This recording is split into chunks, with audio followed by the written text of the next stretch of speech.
Hello, everyone. Today, we're going to look at another natural food product, and that's maple syrup. What is this exactly?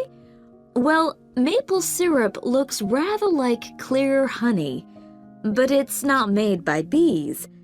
It's produced from the plant fluid, or sap, inside the maple tree, and that makes maple syrup a very natural product.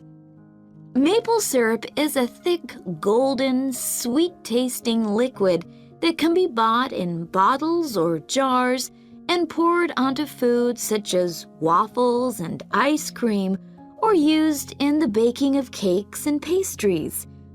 It contains no preservatives or added ingredients, and it provides a healthy alternative to refined sugar. Let's just talk a bit about the maple tree itself, which is where maple syrup comes from. So, there are many species of maple tree, and they'll grow without fertilizer in areas where there's plenty of moisture in the soil. However, they'll only do this if another important criterion is fulfilled, which is that they must have full or partial sun exposure during the day and very cool nights. And I'll talk more about that in a minute. There are only certain parts of the world that provide all these conditions. One is Canada, and by that I mean all parts of Canada. And the other is the northeastern states of North America. In these areas, the climate suits the trees perfectly. In fact, Canada produces over 2/3 of the world's maple syrup, which is why the 5-pointed maple leaf is a Canadian symbol and has featured on the flag since 1964. So, how did maple syrup production begin? Well, long before Europeans settled in these parts of the world, the indigenous communities had started producing maple sugar. They bored holes in the trunks of maple trees and used containers made of tree bark to collect the liquid sap as it poured out.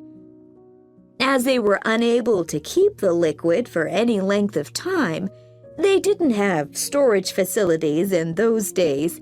They boiled the liquid by placing pieces of rock that had become scorching hot from the sun into the sap.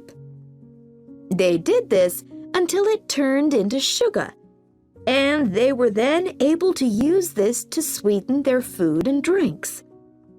Since that time, improvements have been made to the process, but it has changed very little overall. So, let's look at the production of maple syrup today. Clearly, the maple forests are a valuable resource in many Canadian and North American communities. The trees have to be well looked after, and they cannot be used to make syrup until the trunks reach a diameter of around 25 centimeters. This can take anything up to 40 years. As I've already mentioned, maple trees need the right conditions to grow and also to produce sap. Why is this? Well, what happens is that during a cold night, the tree absorbs water from the soil, and that rises through the tree's vascular system. But then, in the warmer daytime, the change in temperature causes the water to be pushed back down to the bottom of the tree. This continual movement, up and down, leads to the formation of the sap needed for maple syrup production. When the tree is ready, it can be tapped, and this involves drilling a small hole into the trunk and inserting a tube into it that ends in a bucket.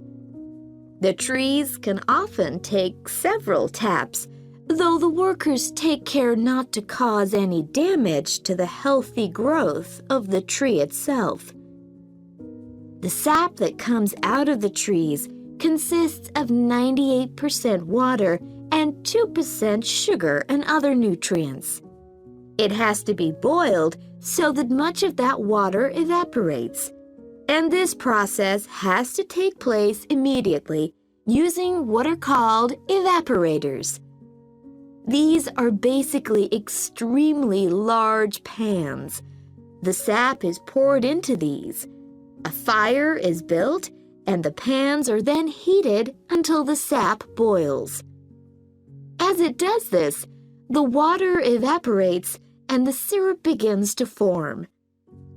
The evaporation process creates large quantities of steam, and the sap becomes thicker and denser, and at just the right moment, when the sap is thick enough to be called maple syrup, the worker removes it from the heat.